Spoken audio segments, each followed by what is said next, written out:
अल्हम्दुलिल्लाहि रब्बिल आलमीन वस्सलातु वस्सलामु अला रसूलिल अमीन व अला आलिहि व अस्हाबिहि अजमईन अम्मा बाद औज़ु बिल्लाहि मिनश शैतानिर रजीम बिस्मिल्लाहिर रहमानिर रहीम अल्हम्दुलिल्लाहि रब्बिल आलमीन सदक़ल्लाहुल अज़ीम। సర్వలోక నియామకుడు సర్వోన్నతుడు సర్వ సృష్టికర్త అయిన దైవానికే సమస్త స్తోత్రం తెలియజేసుకుంటూ సోదర మహాశయులారా, నేను ఈరోజు మీ ముందు అల్లాహ్ అంటే ఏమిటి, దేవుని యొక్క నామాల ఘనత ఏమిటి, దీనికి సంబంధించి కొన్ని విషయాలు నేను మీ ముందు ప్రయత్నం చేస్తాను.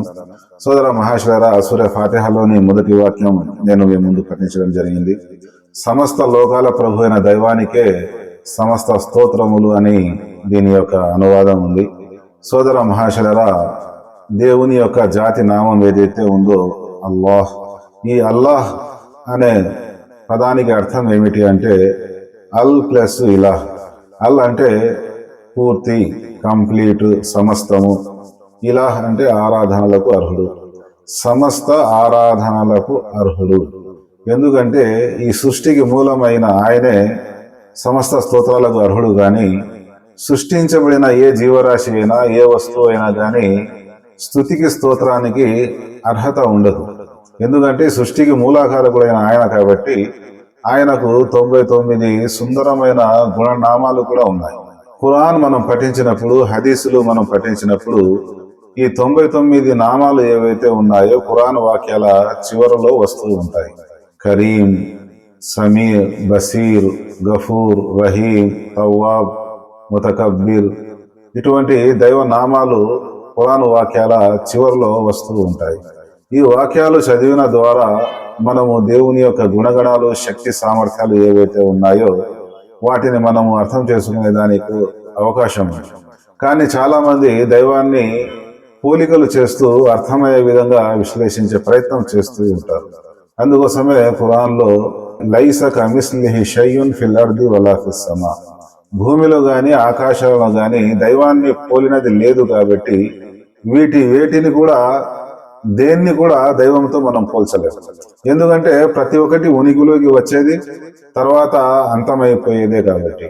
కానీ కారుణ్య ప్రభు అయిన దైవం యొక్క శక్తి సామర్థ్యాలు ఏమిటి అంటే ఉనికిలో లేని దాన్ని ఆయన తీసుకుని వస్తాడు, ఉన్న దానిని ఉనికిలో లేకుండా చేయగలిగే శక్తి సామర్థ్యాలు ఆయనకు మాత్రమే ఉన్నాయి. కాబట్టి ఎటువంటి అవసరమైనప్పటికీ మనందరి సృష్టికర్త, సృష్టికి కారణభూతుడైన దైవము ఆయన్ని అర్థం చేసుకోవడము మనకు సాధ్యం కాదు. కాబట్టి మన ఆలోచనలు, తెలివితేటలు, మన అనుభవము ఒక పరిధికి లోబడి ఉన్నాయి. కాబట్టి మనకు ఎటువంటి అవసరం కలిగినా గానీ దైవం పైనే ఆధారపడాలి, దైవాన్నే నమ్ముకోవాలి, దైవాన్నే విశ్వసించాలి. కానీ చాలా మంది ఈ దేవుని యొక్క శక్తి సామర్థ్యాలు, గుణగణాలు తెలియని కారణంగా మనలాంటి మానవులను, పాములను, పుట్లను, చెట్లను, చేమలను దైవాలుగా భావించి అక్కడపై ఫల పుష్పాలు ప్రసాదించి, కానుకలు ఇచ్చుకొని, రకరకాల మొక్కుబడులు మొక్కుకొని తాము నమ్మిన విధంగా, కోరుకున్న విధంగా వ్యవహరిస్తూ ఉంటారు. అందుకోసమే కారుణ్య ప్రభు అయిన దైవము ఖురాన్లో ఆయన శక్తి సామర్థ్యాల గురించి తెలియజేశాడు. ఆయన చేయగలిగే పనులు, ఇతరులు చేయలేని శక్తి సామర్థ్యాలు ఎన్నో తెలియజేయడం జరిగింది. ఓ మానవులారా, మిమ్మల్ని మీ పూర్వీకులను సృష్టించిన సృష్టికర్తనే ఆరాధించండి, తద్వారా మీరు సాఫల్యం పొందేదానికి అవకాశం ఉంది. మీ కొరకు భూమిని పాన్పుగా చేసి, ఆకాశాన్ని కప్పుగా చేసి, పైనుండి వర్షాన్ని కురిపింపజేసి, రకరకాల పంటలు పండే ఏర్పాటు చేసి, మీకు ఉపాధి ఏర్పాటు చేసిన వాడు ఆయనే. ఈ విషయం మీకు తెలిసినప్పుడు ఆయనకు సాటి సమానము ఎవరిని కల్పించగాకండి అంటాడు. అంటే మనకు ఏదైతే ఉపాధి కలుగుతూ ఉందో, వర్షం కురిపించేవాడు గాని, ఒకే భూమిలో ఒకే నీరుతో రకరకాల పంటలు పండించేవాడు దైవం కాకుండా వేరొకరు ఎవరైనా ఉన్నారా? మరి ఉంటే ఎవరో వారిని పిలవండి. ఒక దోమ రెక్కను తయారు చేయమనండి, ఒక చీమను తయారు చేయమనండి. ఎప్పటికీ కూడా చేయరని చెప్తూ దేవుని యొక్క గుణగణాలు, శక్తి సామర్థ్యాలు తెలియజేయడం జరిగింది. ఆయన అద్వితీయుడు, రెండు కానివాడు, అందరూ ఆయనపై ఆధారపడేవారే. ఆయనకు ఎవరి అక్కర లేదు, ఆయన ఎవరికి జన్మించలేదు, ఆయన ఎవరికి జన్మనివ్వలేదు. అంటే ఆయనకు తల్లిదండ్రులు లేరు, సంతానము లేరు, ఆయనకు సాటి సమానము ఎవరూ లేరు. అంటే ఈరోజు మనం ఎవరినైతే సమాజంలో చూస్తూ ఉన్నామో, ప్రజలు ఎవరినైతే ఆరాధిస్తూ ఉన్నారో వారందరికీ కూడా తల్లిదండ్రులు ఉన్నారు. వారందరూ కూడా అలసిపోయేవారు, అన్న పానీయాలు తీసుకునేవారు. వాళ్ళందరూ కూడా చనిపోయారు. వారందరికీ కూడా భార్య బిడ్డలు ఉన్నాయి. అంటే ఇటువంటి అక్కర ఉండేవాడు, అలసిపోయేవాడు, అన్నపానీయాలు తీసుకునేవాడు, నిద్రించేవాడు దైవం కాలేడు. పుట్టేవాడు గిట్టేవాడు దేవుడు కాదు. ఆది అంతం లేనివాడు మాత్రమే, చావు పుట్టుకలు లేనివాడు మాత్రమే దైవం అవుతాడు.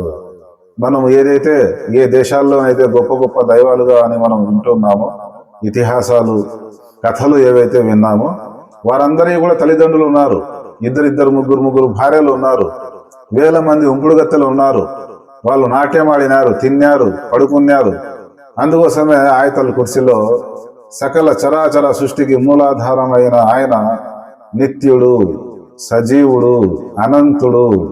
అంటే ఆయనకు ఆది అంతం లేదు, నిత్యం ఉండేవాడు. మన మాదిరి 50 సంవత్సరాలు 70 సంవత్సరాలు 100 సంవత్సరాల తర్వాత పుట్టేవాడు గిట్టేవాడు కాదు, నిత్యం ఉండేవాడు, అనంతుడు. అంటే మన మాదిరి ఒక 6 అడుగులు 5 అడుగులు శరీర దారుఢ్యం కలిగి ఇన్ని సంవత్సరాల తర్వాత చనిపోయేవాడు కాదు, అనంతుడు.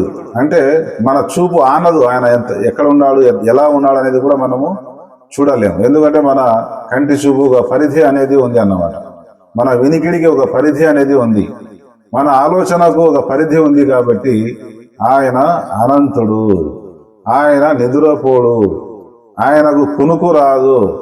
ఇవన్నీ ఏమిటి? బలహీనతలు. ఈ బలహీనతలకు ఆ సృష్టికర్త అతీతుడు. సకల ఆరాధనలకు అర్హుడైన అల్లా ఎవడైతే ఉన్నాడో, పుట్టడం గాని, గిట్టడం గాని, నిద్రపోవడం గాని, అలసిపోవడం గాని, ఇటువంటి బలహీనతలకు ఆయన అతీతుడు. భూమి ఆకాశాలలో ఉన్న సమస్తము ఆయనదే. మనం జీవించి ఉన్నప్పుడు మాత్రమే మనం అనుకుంటాం, ఇది నా ఆస్తి, ఇది నా పొలము, ఇది నా గృహము, నేను నా కుమారుడు, ఇవి అనేసి. వాస్తవానికి అందరి యజమాని భూమి ఆకాశము, వాటిలో ఉన్న జీవరాశులు గాని, మానవులు గాని, అందరి యజమాని కారుణ్య ప్రభువైన దైవం ఒక్కడే. చాలా మంది మోసపోతున్నారు, ఇక్కడ మనం ఏం చేసుకున్నా చెల్లుబాటు అవుతుంది, అక్కడ మాకు సిఫారసు చేస్తారు అని. అందుకోసమే నా సమ్ముఖంలో సిఫారసు చేయగల వాడెవడు అంటే వారిని భయపడే విధంగా తెలియజేస్తున్నాడు. ఆయన అనుమతించిన వారు మాత్రమే సిఫారసు చేయగలుగుతారు, కానీ అందరూ సిఫారసు చేయలేరు. బాహ్యంగా ఉన్నదాయిని ఎరుగును, గుప్తంగా ఉన్నదాయిని ఆయన ఎరుగును. ఆయన తెలియజేయాలని అభిలషిస్తే తప్ప ఆయనకున్న జ్ఞాన విశేషాలలోని ఏ విషయము వారి గ్రహణ పరిధిలోకి రాదు. చాలా మంది తమను తాము తెలివిమంతులుగా, బుద్ధిమంతులుగా, ఎన్నో పరికరాలు తయారు చేసిన వారుగా భావిస్తూ ఉంటారు. కానీ దైవం వారికి ఆ జ్ఞానాన్ని ప్రసాదించకపోతే వారు ఎప్పుడూ ఆ వస్తువు తయారు చేయలేరు అని. అదేవిధంగా ఆయన రాజ్యాధికారము ఒక పట్టణానికో, ఒక దేశానికో, ఒక రాజ్యానికో, ఒక భూమండలానికో కాదు, భూమి ఆకాశాలను పరివేష్టించి ఉంది. వాటి బాధ్యత నిర్వర్తించడం ఆయనకు ఎటువంటి అలసట కలిగించదు. సర్వశక్తిమంతుడు, సర్వోన్నతుడు.